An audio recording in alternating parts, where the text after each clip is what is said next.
What the Heck's your source for Warhammer Underworlds in under 30 reasons that Phil is wrong and I am right. I'm your co-host, Tavy. Ooh, spicy. With me, I've got Phil. How are you, Phil? Feeling less better after that. And Josh, how are you doing, Josh? I'm feeling like I have my work cut out for me today, so I don't want to say less better like Phil, but apprehensive. Our topic for today will be another Debateisode. We'll get into that in a second. We're going to be talking about the merits of Nemesis versus Championship. Before we do, we're going to use some context. We are recording on April 9th. Weird Hollow is coming sometime, hopefully soon, because our hype levels are very high for this. Through the roof. Yeah, Josh, you and I did not get to be on the Acon recap episode. And the only way we can really get our revenge is to steal some of Brian's hype and just take a minute or two to talk about what we're real excited about for Weird Hollow here. Ooh, yes. Brian, you're not on it, so you can't say anything. Haha. Josh, what's you say your hype is through the roof. What has given you the trampoline that blew you right through the top of the ceiling here? So from the beginning, my first warband ever was Eyes of the Nine. I am a Tzeentch player through and through. I play Thousand Sons. I play Disciples of Tzeentch and Age of Sigmar. And Magic in general is just kind of my shtick. Mm-hmm. So you're giving me hot off of the back of a very, arguably dry melee meta and just aggro all day straight into a box of Magic Stormcast and Disciples of Tzeentch. Just put that straight into my veins. I'm here for it all day. Phil, how about you? Yeah. Excited to see these two new warbands. I'll be curious to see how they are different from our existing magical Stormcast and Tzeentch warbands. And I also just am curious to see what is coming. This will be our second box with Rivals decks packaged alongside them.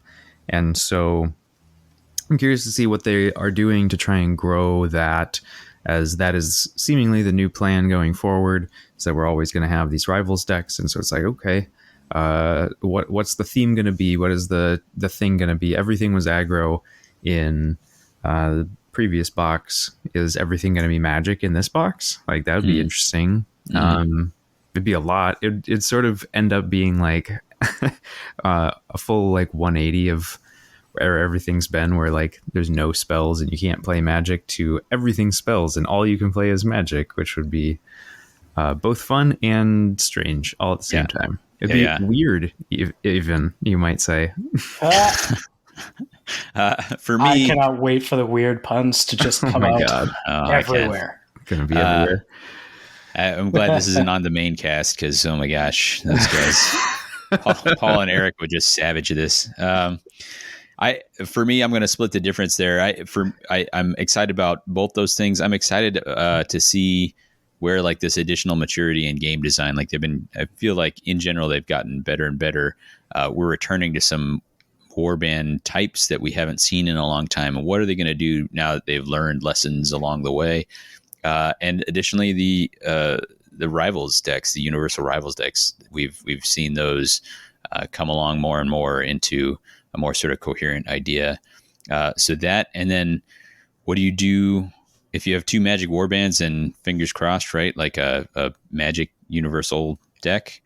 What does that leave for the other? Like what's still on the table for the others? And that's pretty interesting to me too. So, and sweet models. Oh, so.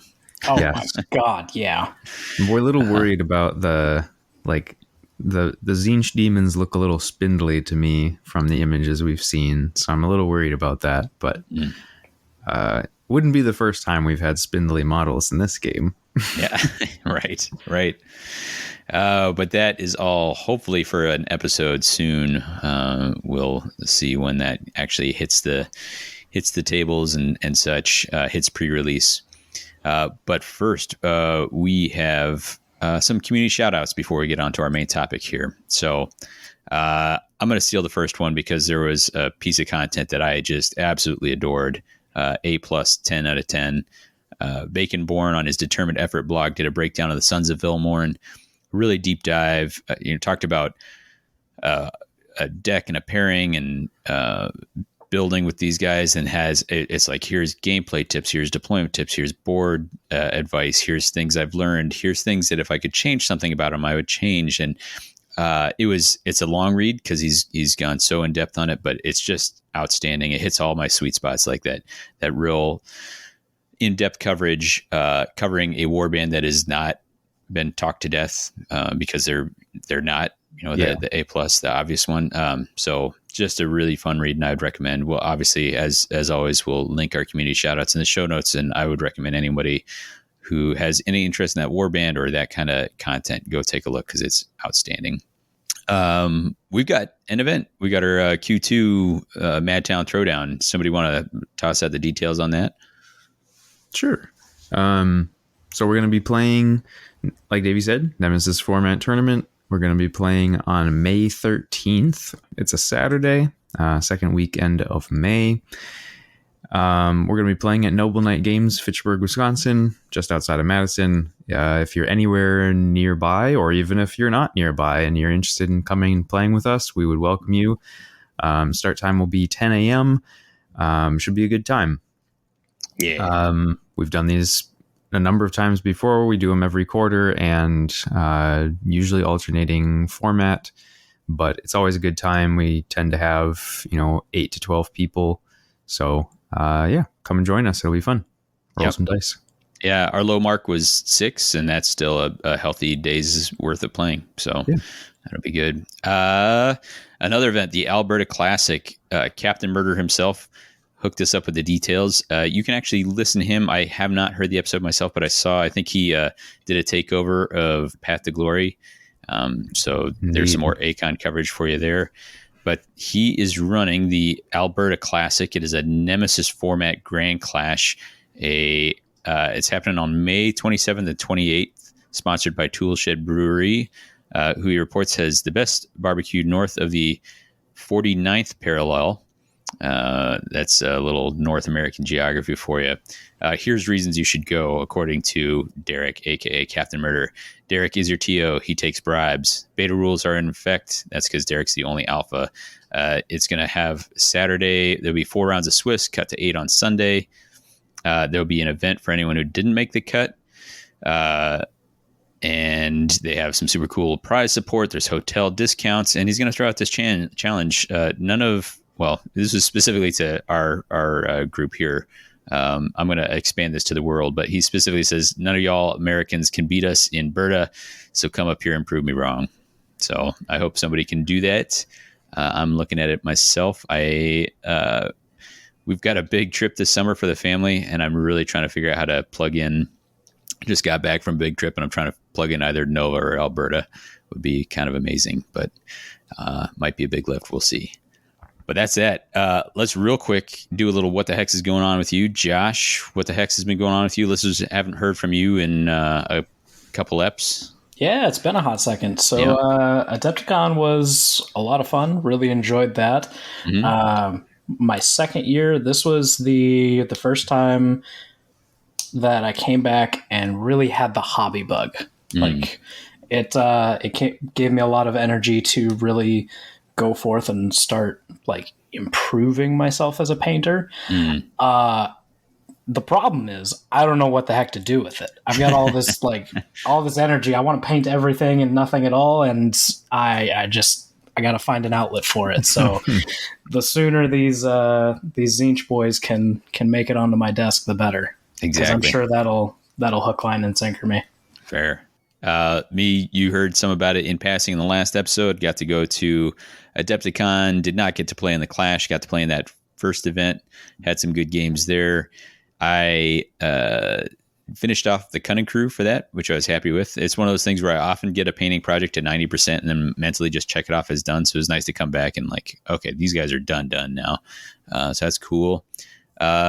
on the side, got to play a game called Blood on the Clock Tower. Ran that, I think, 4 times over the past couple of weeks with some other groups, and almost made us into a Blood on the Clock Tower podcast. I really like that game.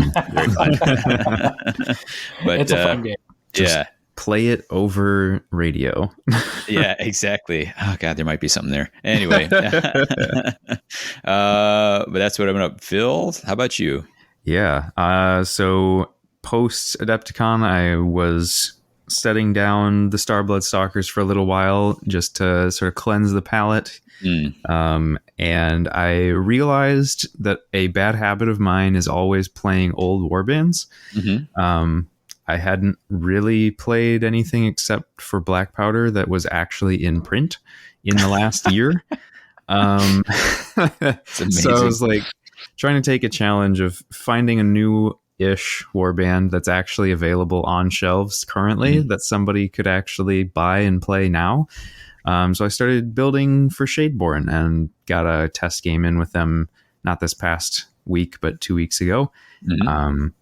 And until we get the new box, I'll probably just keep running them out just to try something new. I'm not usually a big fan of the elf warbands. It's not really my style, but trying to push myself to do something different.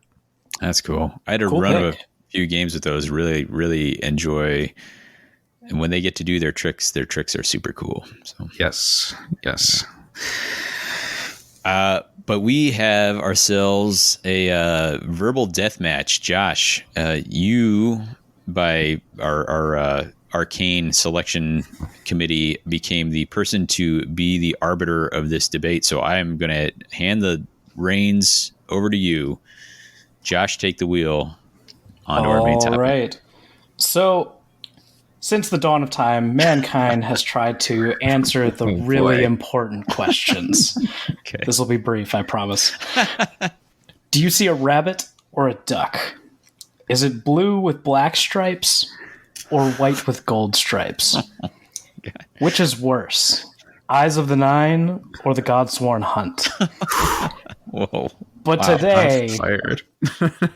we're going to get to the meat of all that is mankind and settle the question, which is better, Nemesis or championship format? So listeners, we're going to kind of break this up into a couple of different topics to keep us on a little bit on track. We're going to cover the context of demeta, community growth, fun, subjective but important. And then we're going to have kind of an open topic for any lingering points that either of our duelists here would like to get out into the open. So first, we went ahead and before we recorded, we did a roll-off. So we're going to put that right here. So Phil, Davey, what we're going to do is we're going to roll off, classic roll-off style, 4 dice, and we're going to have high roller is going to take the side of Nemesis, and the low roller is going to go ahead and take the side of championship. Cool. All right, I got 4. Here we go. I am one of each. The classic roll, crit, single, double. The classic, and I have just a single double. Ooh, okay. So we said high roll is Nemesis. I think so, yeah. Nemesis it is. All right. So Phil went ahead and is going to be on the side of championship, and Davey's going to be arguing in favor of Nemesis. Ooh, already getting spicy. I love it. So, gentlemen, start your verbal engines, and let's go ahead and lead with opening statements, starting with Davey. All right. I'm here to tell you about why Nemesis is the best format. My opponent's going to blow a lot of smoke your way. He's living in the past, though. Those are the flames of a dying format, and you need to be paying attention to the young up-and-comers like me with Nemesis. It's the best, and I'm about to tell you why in this here debate. All right, Phil, rebuttal from you. Might be the old dog, but still alpha here. Championship is not dead and isn't going anywhere, young pup. So let's start with the context of the meta. What it is, I don't know, but it feels like it should be an important topic of conversation when discussing formats. Is it more or less important when we say duh meta? I feel like it really encapsulates just how nebulous the meta is. So let's go ahead, and since Davey had a first crack at opening statements, Phil, go ahead and start with the meta.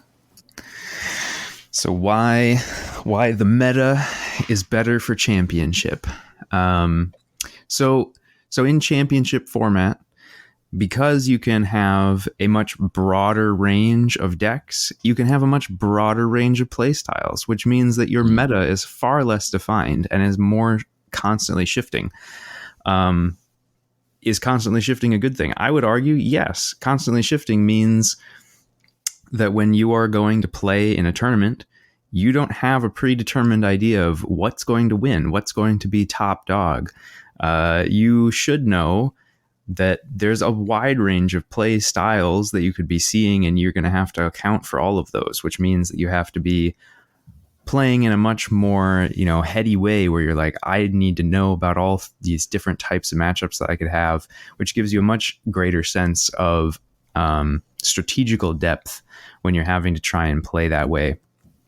And, your meta, not only just being broad, is also being changed because you actually have a far list. Certain cards can't be played. Certain things are restricted. You have to have this ability to weigh how good certain restricted cards are going to be for you versus other ones. Whereas in Nemesis, you just take whatever is broken and always use it and never have to worry about it. I'm looking at you, Godsworn Hunt. Not Godsworn Hunt. Gnarl Spirit Pack. But that's funny, and we should keep that in. We should absolutely keep that in. It's not a Freudian Thedrian slip. I don't know. Something like that. Right. But yeah, so I mean, you've just got a much it's both broader, it's deeper, it's just got more that you can explore in the meta. If you want to go off and do something totally crazy and think, hey, I can take this Mollog guy and have him read books and kick everybody's butt and, actually do it and make it awesome, great. You probably can't do that in Nemesis because you just don't have enough options.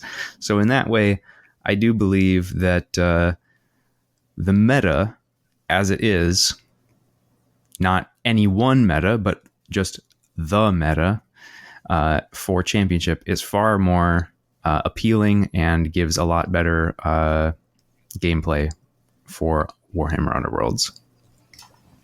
All right. Thank you, Phil. Davey, do you care to respond? Yeah. So I'm going to point out right out of the gate, Phil's talking about the meta. I will talk to you about the meta. The real reason we're here. Fair enough. Loopholed. So these are fair points. There's a whole lot more cards, or at one point there was, but we've seen that theoretically large card pool isn't all that big because there's a whole lot of it is given over to stuff that was important when there was cover all over the place. But with plot lock, is the meta really that much bigger in championship play? I'd argue that not only is it not that much bigger, but it's been that way for a little while. If you want to go back to Dire Chasm season, you start to look at all the hunger cards that weren't really accessible to most. Look at the Hunter and Quarry cards, which were relatively limited for some. Some people picked it up a little more, and even Primacy, as prevalent as that mechanic was, wasn't accessible to everybody. So that pool has not been as big as you're implying that it has been. Let's even go back to when the pool was real big. Did we really have a huge depth of different play styles that were the forefront when we were playing things like Grimwatch and Thorns of the Briar Queen? holding all the objectives and scoring a bajillion glory before aggro could do anything. Or let's go back to Shadespire when Night Vault, when the only thing that we considered objectives for were landing pads. So I think the breadth and the depth of the meta for championship play is maybe a little bit overstated. And I'll say this for Nemesis, it is true, so I could try to say, probably get shot down on this, but there's several Rivals decks to pick from. We see Illusory Might right now, Deadly Depths, Tooth and Claw, Daring Delvers, Fearsome Fortress, and Beastborn Assault, although Beastborn Assault really hasn't had a chance to make a splash, at least on this side of the Atlantic. That's 6 options right out of the gate. So you can shuffle those around, and it's still growing. We've had a couple rotate out, but we're about to. You can see as these Rivals decks, Universal Rivals decks, become something that the designers are more comfortable with. There's getting to be more and more viable options. We very rarely saw anybody take Deadly Depths. But all 3 of the most recently, again, setting Beastborn Assault to the side, all 3 of the most recently released Rivals decks are seeing play, saw play at Adepticon, which tells me that they are finding ways to open things up. And I don't know about you guys, but in the games I did play at Adepticon, it felt like I played against a pretty big variety. I put for Exhibit A and B the number 2 and number 3 place finishers. You might be familiar with this guy. Phil got in there with his holding objective Seraphon, and Brian was in there with his aggro Gnarl Spirit.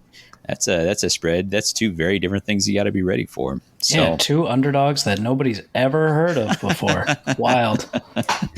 Well, what side are you on, Judge? I'm on my own side.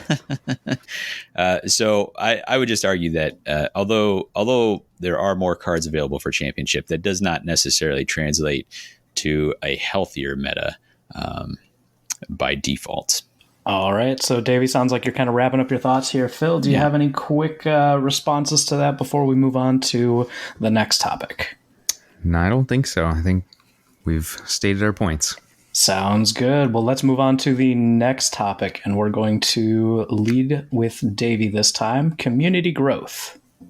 I mean, guys, this is a slam dunk, right? Like, it was, I don't know how often, I know Skylar's our main teacher generally in our group, but I've taught this game a number of times, and the game itself is complex. Then you add to it the complexity of deck building.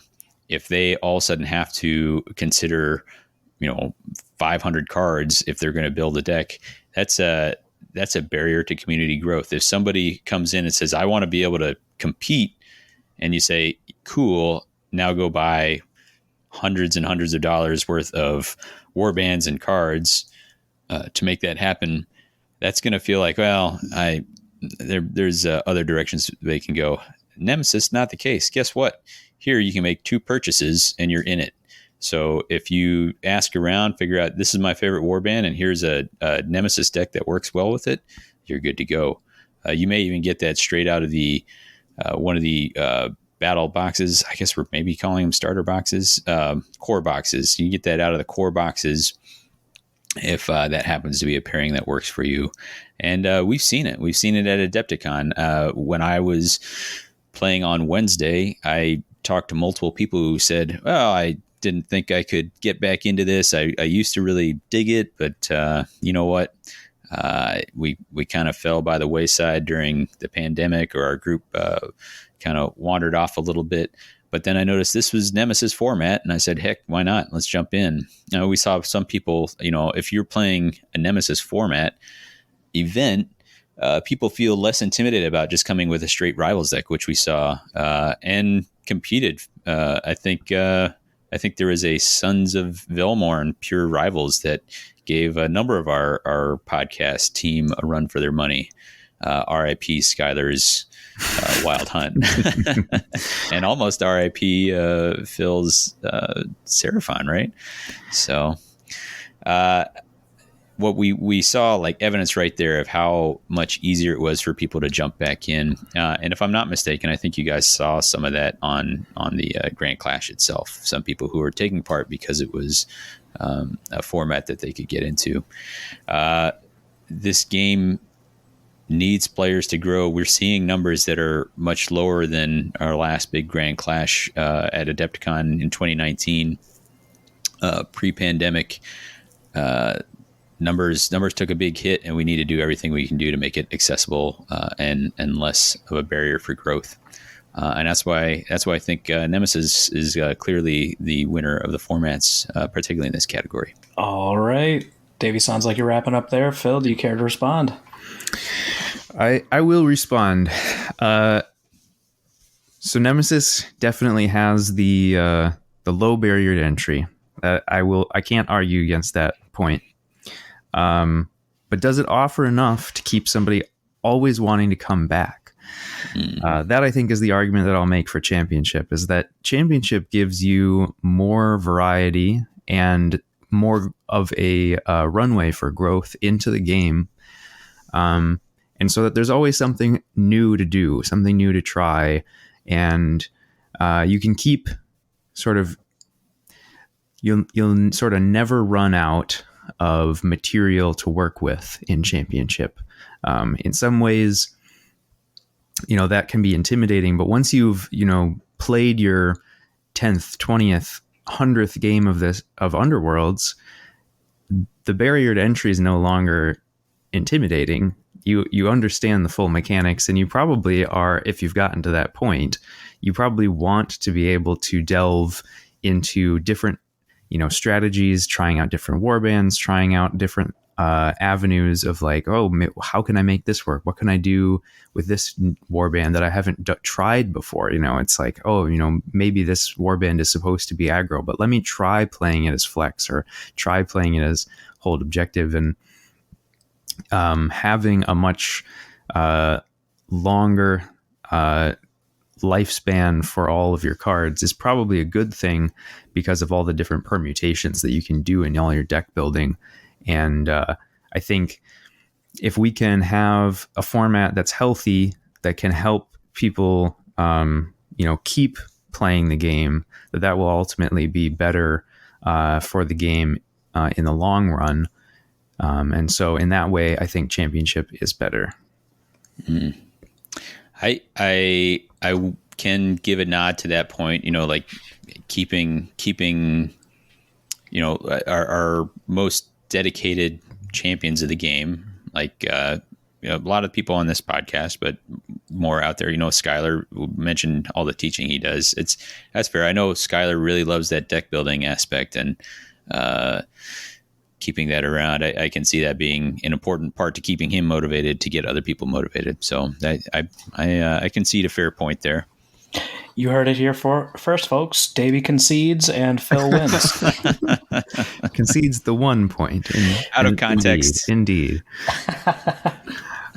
I nominate Josh for execution. Excellent. I am on my own side, and that is the side of justice. Blindly arbitrating. Doesn't have any preference one way or the other. Nope, definitely not. We definitely won't touch on that later. No. All right. So, seems like y'all have concluded on community growth. I've kind of jotted down the points made there. So let's move on to my favorite subject. Fun. It's subjective, but it's important. So we just led with Beep Boop.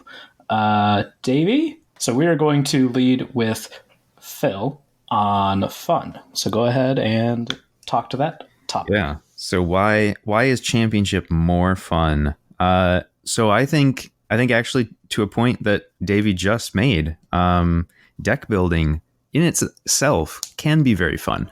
I understand it's not for everyone, but you are playing a game that is predicated on deck building. So in some ways, it's sort of part and parcel of the game. It would be kind of like somebody who says, oh, I want to play Magic the Gathering, but I don't really want to build decks. It's like, well, why are you playing a deck building card game if you don't want to build decks? Not that I'm telling people that don't want to build decks that they shouldn't play games, because please come and play games with us. But, deck building in itself is fun. And that's part of the fun of this game. I don't know how many hours I've probably spent just thinking about different decks that I could build. And in some ways, half or more of a Nemesis deck just builds itself. And so it's like, okay, here's the first 80%. And then I'm just figuring out what are the remaining options that I can use, not necessarily what I want to use. Whereas in Championship, it's like, oh, the whole world is open to me and I can find all these different pieces that I want. I can put it all together and make this thing that is mine. I built this deck. It's unique. I had fun making it, and I'm going to go and test it out and see if it's actually any good. And I think that is a really fun thing that you can do in this game. Another super fun thing about Championship is something that I've already kind of mentioned in all the other segments, but I'll mention it here again. You can try so many different things with the same warband or with different warbands. You just have many, many options. If you're trying to build and play in Nemesis and you say, oh, this is my favorite warband, but their play style isn't really supported by any of the current Nemesis decks I can pair with them, you're immediately just sort of hamstrung in Nemesis because you're trying to find a way to just sort of push these decks together that just don't quite align. And you're like, well, these are my favorite guys, but I'm not going to get to play them because the cards don't work. And I don't want to just get beat down all the time. Now, of course, winning isn't everything, but in some ways winning is fun. And for some people, winning is the only thing. And for those folks, I think in some ways Nemesis is maybe also a little less fun because they don't get to have the same level of competition. And when the thing that's fun for you is that high level of competition and winning, which, like I said, that's not the only thing that matters, but for some people that is the thing. We could go off on a huge tangent here about different psychological profiles of people who play games, but we don't need to do that. There's lots of it covered elsewhere. If you're interested, go check it out. I think they're called psychographic profiles. Magic the Gathering has names for these things, but anyway. Look at Phil trying to intimidate me with his big words. Look at you, Mr. Smarty Pants. I'm not gonna lie to you. I really want to swap some links with you after this. I would love to know a little bit more about that. But anyway, so like the thing that you find to be fun is going to always be available in Championship just because you have more options. So if the thing that you like is just smashing faces and rolling dice, you can have that. But if you like, having that real intricate deck building experience where it's like, oh, this combo that I put together and I'm going to hopefully get to do this thing and then I'm going to blow my opponent's mind when I finally pull this out in this game, it's just not there if you don't have all the breadth of Championship available to you. All right. Quite impressive on that one. Whoa. I'm not trying to show any bias there. I just think that was a very, very well thought out segment. So Davey, care to respond? Well, look, Phil's got me between a rock and a hard place because he knows the direction I'm arguing. He also knows how much time we've spent talking deck ideas back and forth. He knows I like building. He knows I like building that mad science, especially. But I'll tell you what, Nemesis is still the way to go because how much fun can you have if you never play? And how can you get onto the table if there's not enough opponents to do so? I think our local community, which is pretty strong, I think it's only as strong as it is because there are some players who can come out and play Nemesis, play champs.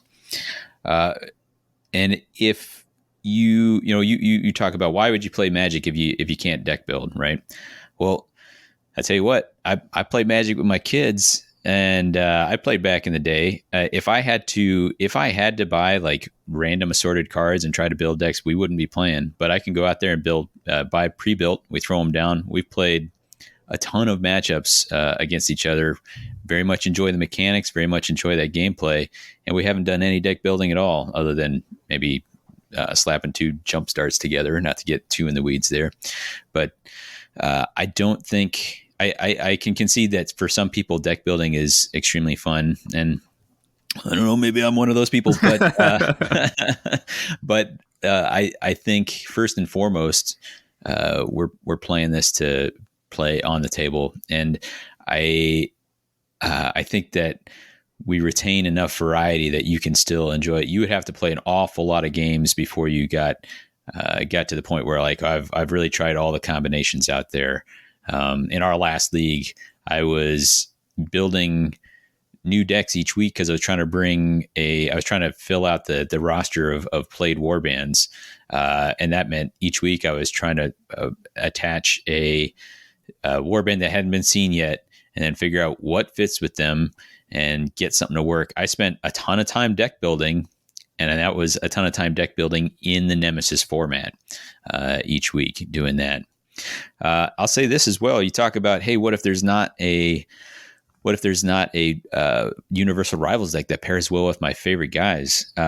That's a problem in Championship too. You know, if your favorite guys are Eyes of the Nine, there's been times where it's been really hard to get them out there. If your favorite guys are Iron Skulls boys, man, that's a problem for you.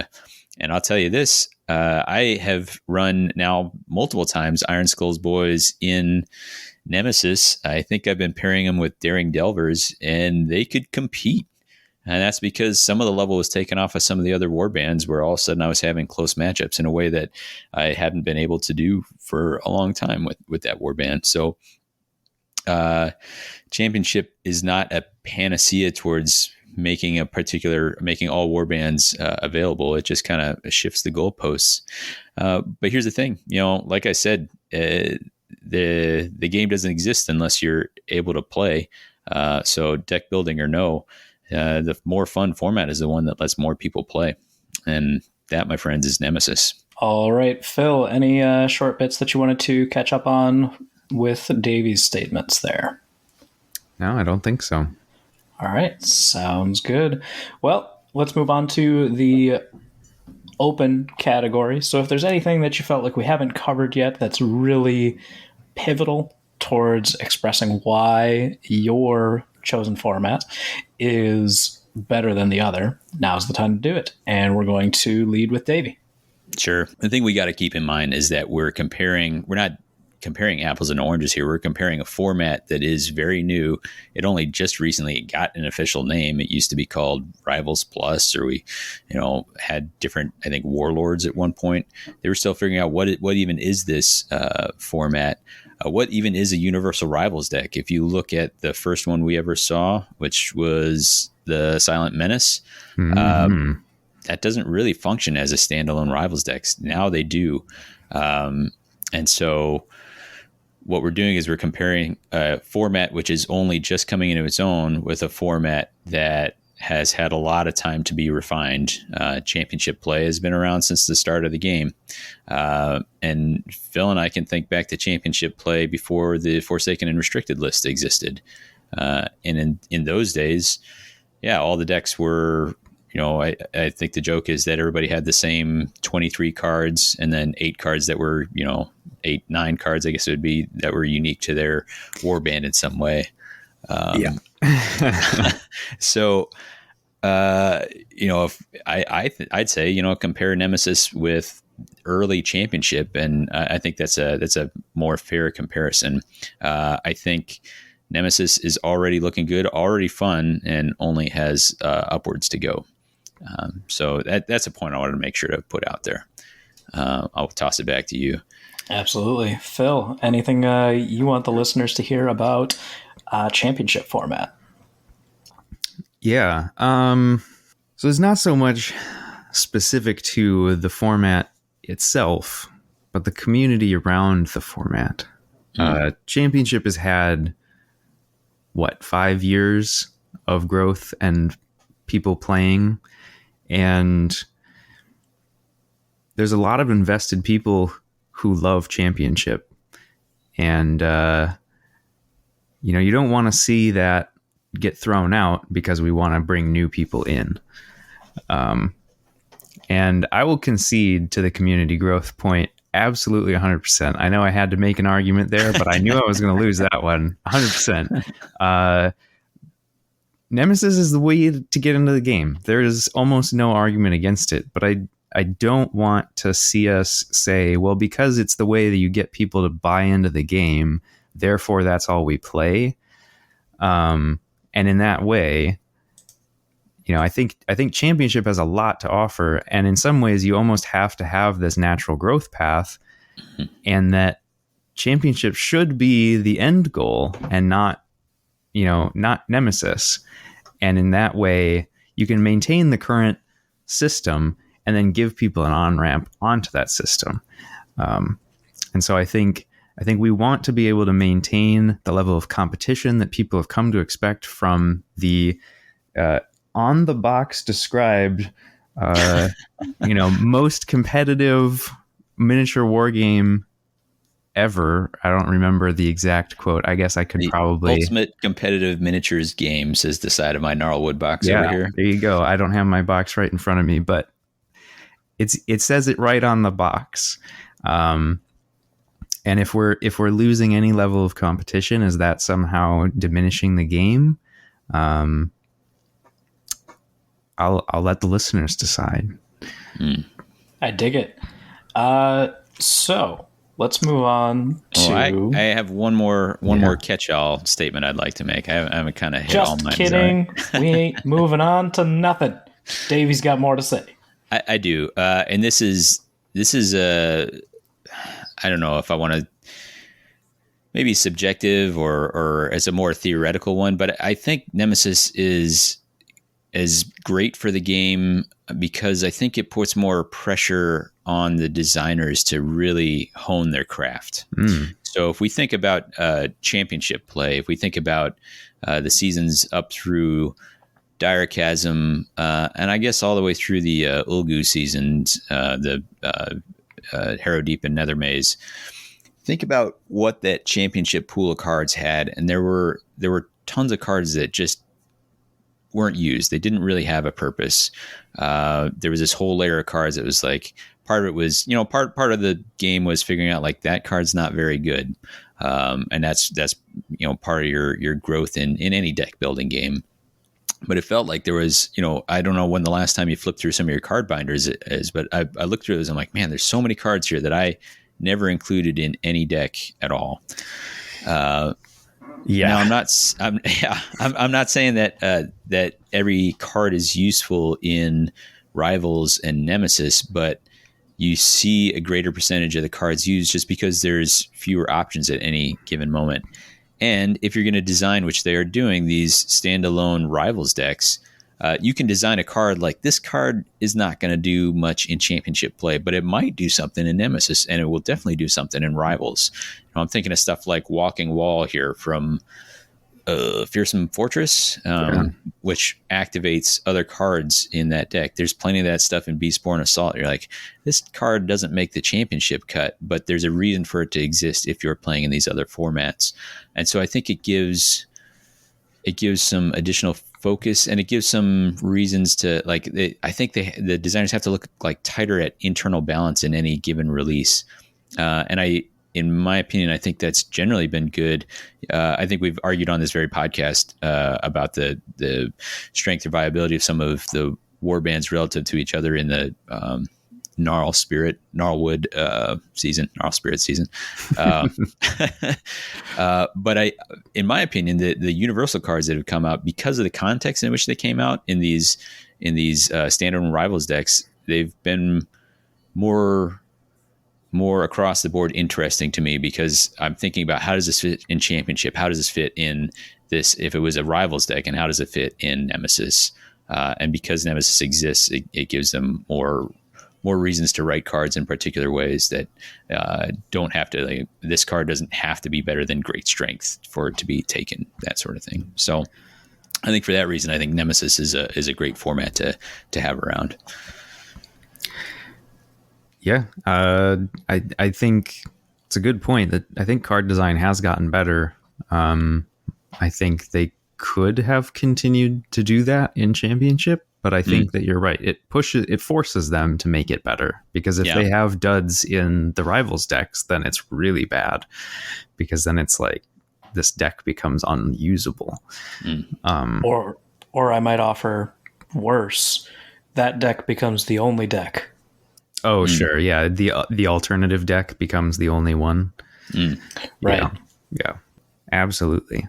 We'll pitch it back to you here, Josh. Yeah. So, as attempted earlier, we're moving into closing statements. Let's start with, we just heard from Phil. So, Davey, go ahead. All right.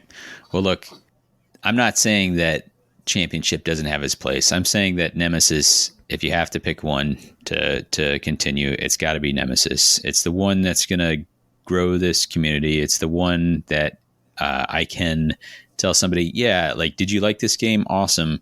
Pick up your favorite warband, and I've played this game a bunch, so why don't you pick up this universal deck, and that's going to be what you need. Now you're in it. You got what you need to play and come along.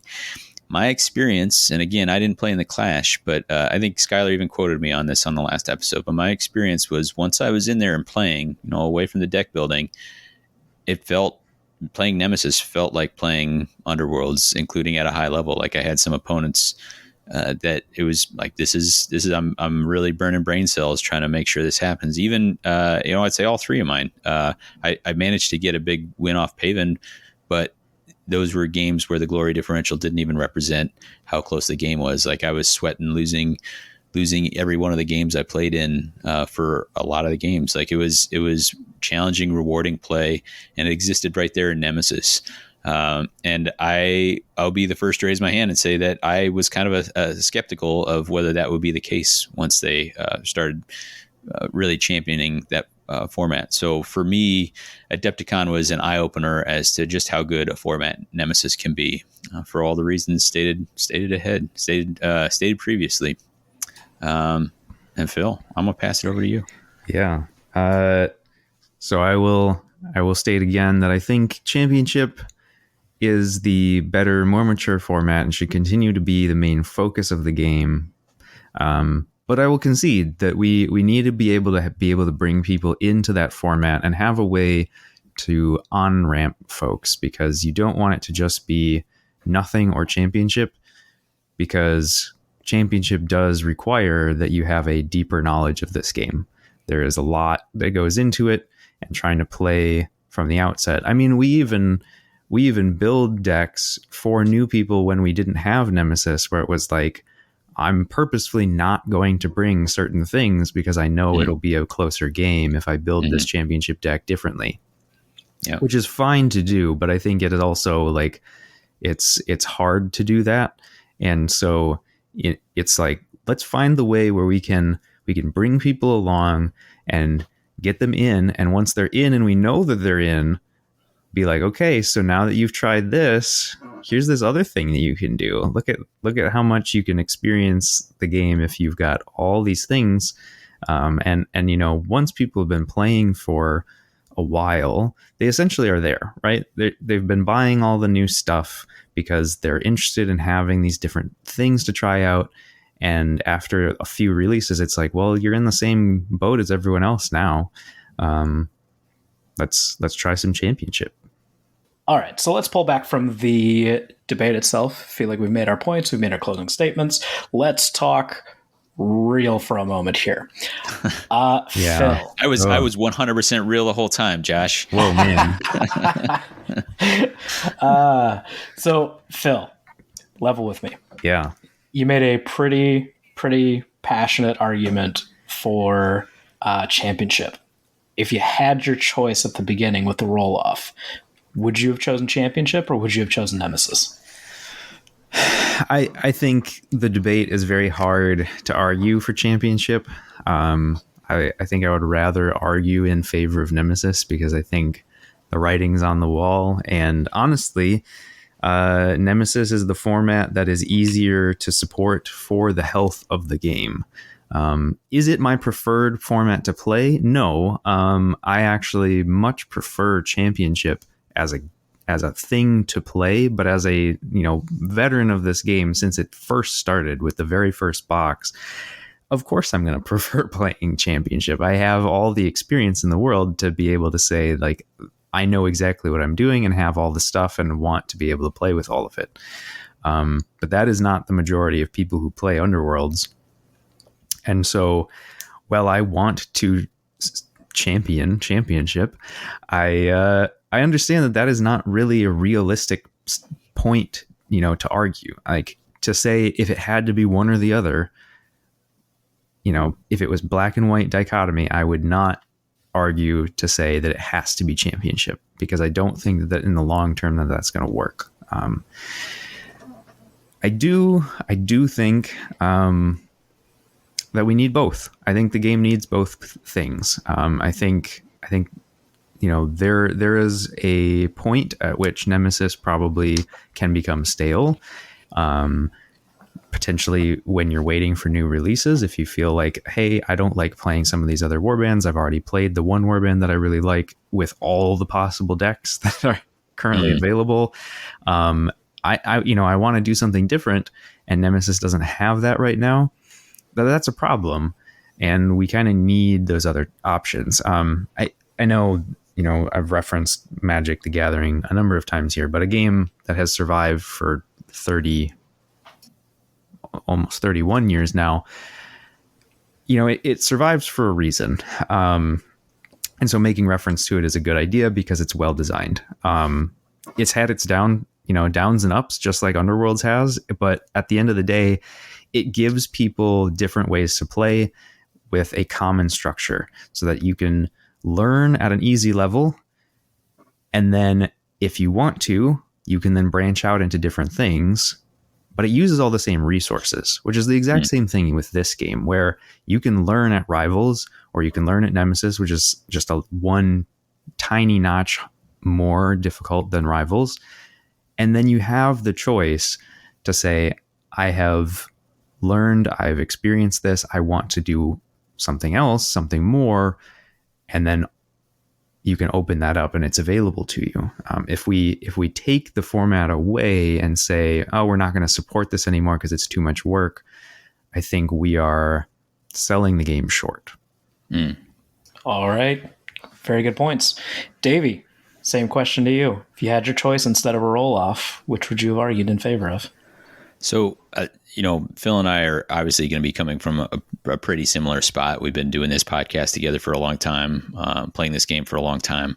And I do like the Championship building. We've been away from that for long enough that when I returned to building for Championship, specifically for, the ridiculous Leaks Bowl, I was like, oh my God, there is so many more options to consider than I was remembering. And at first it felt very intimidating. And so it was kind of a wake up call. I was like, yeah, gosh, this would be really kind of a lot if you were new to it. But then it pretty rapidly came into like, ooh, like I'm getting back in my cozy chair, it's an old friend I'm getting back to where I get to do that kind of deep dive sort of thing. And us structuring this as which is better, that was intentional, right? Like this is not a very confrontational podcast in general. Like we often agree about a lot of the same things. It's right. Surprising. We all agree that I'm right all the time. Listeners weigh in. This was intentionally structured to kind of change things up, shake things up, and create a environment where we could have some fun with it in that way. But obviously, like I listening to Phil, I found myself agreeing with a lot of what he was saying, almost all of what he's saying, basically. And the flip of that is like, I really meant like pretty much everything I was saying, except for the more comical things, but the thing was, like, coming into it, to actually answer your question, I did want to argue on behalf of Nemesis, only because I knew that Championship being my personally preferred format, I was like, let me force myself to kind of re-examine my own feelings, opinions, preferences on this, and try to come at it from that other perspective. And I'd had the opportunity to kind of have that forced upon me a little bit, like I said, with the deck building.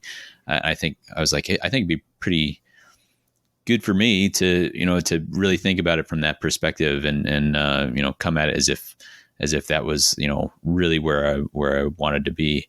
And to me, it felt like, I agreed with what I was saying. I agreed with what Phil was saying. And I think that just kind of speaks to what our opinion really is, that, like Phil was saying, there's a place for both formats. Cool. What about you, Josh? If you ended up debating instead of moderating, what would you have argued for? Ooh, what I would have argued for. So I got to give it to both of you, because I don't know that I could have really. I could have made a coherent argument for both, but I would say that this debate episode as a whole has really encapsulated my internal turmoil with the current state of the game. We have seen kind of a downward trend in support for Championship. Whether or not it's in a healthy spot is kind of up for debate, but we have seen a downtick in that support, and that kind of stings a little bit, because I did really enjoy a lot of the things that Phil brought up as strong points. The deck building being part and parcel, the warband support, being able to take something like the Eyes of the Nine and having it not be super duper competitive, but at least it didn't suck, and the aspects of the getting different things out of competition like you wanted to, those were all things that really resonate with me. But I also am a bit of a space cadet, and I can't tell you how many times I've gotten to Thursday afternoon and been like, I didn't edit my deck. I didn't do any changes. I didn't build something different. Mm-hmm. Shoot dang it. I am ill prepared for Thursday, and now I just have to grin and bear it and do the exact same deck as last week. But now that we're getting into Nemesis, there's that extra weight off of my shoulders with, okay, I know the Gore Chosen, I know Fearsome Fortress, and there is a limited number of things in this deck that really sucked last time. So let me fix those now. So that's been like a really positive aspect for me. So this whole debate episode has kind of really, really embodied what it is about, where the state of the game is for me. And we've said it a couple times now, but it bears repeating. I think the game needs both in order to be healthy and appealing to both new players and veterans. Yeah.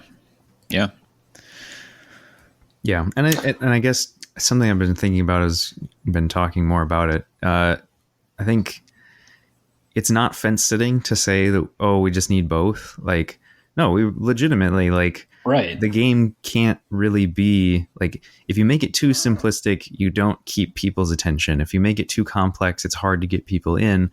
You really need to sort of have multiple different ways to play at multiple different levels of difficulty, where you can have full levels of competition within each of those silos and say, when you're ready, you can do this other thing, or you can always ratchet down and be like, you know what, I just need a palate cleanser. I've been going really hard grinding for Championship. I just need a break and do something that's not as, hard to wrap my head around.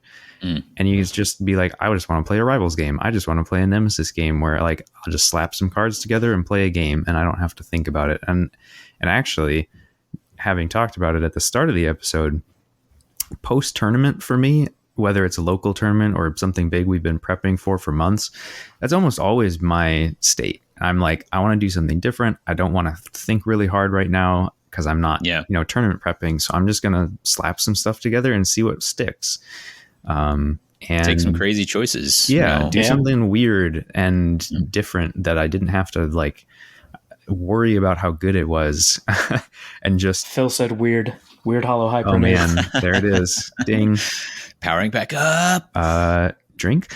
Can we? That might be dangerous with the way the world is looking right now, with the amount of weird that might end up in these episodes. But anyway, absolutely. But yeah, so I just, for people who are like, I wanted to know which one of these things wins, it's like, if the game itself wins, that's the important thing. Underworlds wins. I think that's the note to take it out on. So, Davey, take us home. Hey, thanks for listening. I don't know about you guys. I actually had a ton of fun with that. We took some of your feedback on the last time we did this. Josh and I were on the last Debateisode, and I think really appreciate the feedback we had lots of last time. It was one of our most commented upon episodes, and we'd love to hear from you again. There's topics that the format just doesn't cover. Or that we might have missed, and you guys are great at pointing those out or bringing them up. If you enjoyed this, let us know. If you wanted something a little different, or if you have an idea for another topic for a Debateisode, hit that as well. And while we're saying our thank yous, we'd be totally remiss if we didn't remember to say thanks to the late great Chatting Crit, who graciously gave us their nod to adopt their format, which I think works so well for them, and hopefully works even half as well for us. So thanks to Michael and the Bond Boys and all them. Of course, you can get in touch with us at WTHcast on Twitter, whatthehexcast@gmail.com, or most of us are much of the time is on our Discord. That is always getting new folks in, and that's where we actually get a ton of our feedback, is either on our own Discord or the Vassal Underworlds Discord. We, of course, are part of the Mortal Realms network. You can get you can check out the rest of the Mortal Realms content at themortalrealms.com. There are 4 different podcasts, including ours. The Path to Story guys have started doing a blog covering some of the Path to Glory content, covering that from the new books. That's kind of a spot that hasn't been looked at very closely. There's not a lot of other creators doing that, and it's really cool. We'll put a lot of effort into that. It's some cool stuff. So if that's your jam, then you should check that out. We're glad to be part of that network, and we did get to kind of have a get together with most of the folks on that at Adepticon. That was really fun. There may be more to come along those lines. Just a quick thing also with the mortalrealms.com. Haven't mentioned it in a while, and it actually came up that we had a broken link there. We have t-shirts available for each of the shows, but for some reason, What the Hex t-shirt just disappeared. That has been fixed. So if you were like, hey, how come I can't get a What the Hex shirt anymore? That was not intentional. And if you're interested in getting one, they are available over on mortalrealms.com. Yeah, speaking of merch, a real big thanks to Eric from the Dogs War Cry and one of the founders of the network. He made some really awesome stickers we got to hand out at Adepticon. And if you're one of the folks we ran into, then you walked away with one, and we hope to keep doing stuff like that. That was really fun. He did some great work on those, so tip of the hat to him. Coming up, what you can expect from us soon, man, we are fingers crossed, hoping to be able to talk about Weird Hollow. We're going to see what the pre-release dates happen when stuff comes to us for review and that sort of thing, and we'll be letting you know. If not, we do still need to cover the Sleeks Bowl, get our games in for that. So that's still working in the background here. So more to come on that. Before we go out, we do have your favorite segments. This one's going to be tough because we talked about the entire game, but Flavitex quiz, gentlemen, are you ready? Oh. No, I'm not. I'm going to give you some hints right off the bat here. Okay, so this is a card. As of the recording of this podcast, this card is legal in Championship play. This card is legal in Nemesis play. This card is a universal, and this card is a gambit. Okay. There's a lot of text on this card. Very little of it is the quote. This quote is attributed to Hrothgorn. This quote is attributed to Hrothgorn Mantrapper, to use his full name, as the card Sir does. Esquire the Third. The Mantrapper, the myth, the legend. There's nothing I can't track. Just need the right bait. Oh, wait, you said it's in both Nemesis and... It's legal in Champs, legal in Nemesis. It's universal. It's a gambit. Yeah, I know this card. I'm a hard time thinking about the name. If you can't say the name, I'll accept a description of what it is. So what I thought it was at first was Seeking the Deep Truths. But and then second, You realize you were right, and it was seeking the deep truths. It is? Yeah, it's in Daring Delvers. Yeah. Oh, I didn't know it was in Daring Delvers. That's where I hesitated. I was like, wait a minute. I knew it was is in it? Daring Delvers, and I was like, I've looked at this card because I was, going through every card in Daring Delvers pre-Adepticon because I was trying to make sure I didn't overlook anything. Yeah. Yeah. Yeah. Yeah, Nice work. There you go. Got it. I mean, the association there was he's holding up the little grot in the picture, and he's like obviously about to use him as said bait, and it's like, whew. Yeah, I could tell Phil must have been thinking about this card because it's a very memorable card as for the effect where you like damage a guy and like it. But I was like, I would not remember the name of this card if I hadn't been looking through it. We'll close it out, though, with the recommended listing. This is from Twin Shadow, and this one goes out to Phil. This one's called When You're Wrong. Oh, closing out with some spice. For What the Hex, I've been Davey. This is Phil. I've been Josh.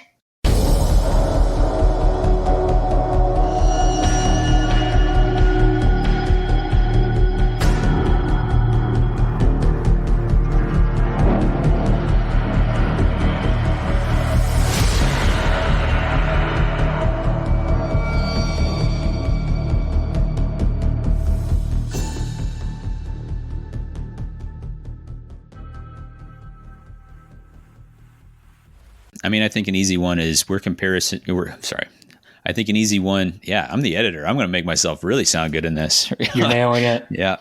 Oh no, I'm arguing Nemesis, aren't I? Oh, are you? Yes. Yeah. Yes. Yeah. Oh, then no editing magic needed. Well, now there is. Now there's all kinds of editing magic. Just to take my stupid opinions out of this. It's getting worse. Okay.